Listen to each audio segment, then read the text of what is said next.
রাজধানীর রাজপথ কিংবা ফুটপাত কোথাও কি স্বস্তিতে হাঁটার জো আছে? কয়েকদিনের সাঁড়াশি অভিযান, উচ্ছেদ আর হাঁকডাক, মনে হয়েছিল এবার বুঝিয়ে মুক্তি মিলবে। কিন্তু না, চোর পুলিশ খেলার এই চিরচেনা দৃশ্যে হার মানছে খোদ প্রশাসনে। উচ্ছেদ শেষ হতে না হতেই আবারও দখলে ঢাকার ফুটপাত। টানা 5 দিন ধরে রাজধানীতে চলেছে উচ্ছেদ অভিযান।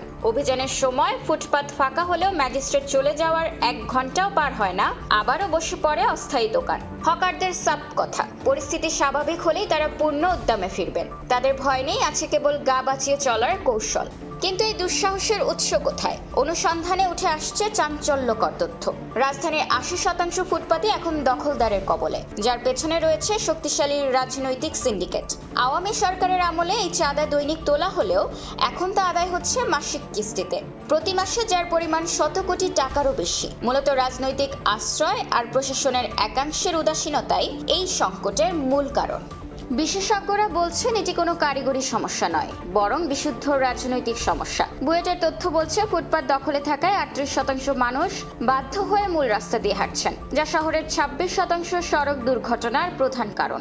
নগর পরিকল্পনাবিদদের মতে অপরিকল্পিত উচ্ছেদ নয়, বরং হকারদের তালিকা তৈরি করে নির্দিষ্ট স্থানে পুনর্বাসনী দিতে পারে দীর্ঘমেয়াদী সমাধান।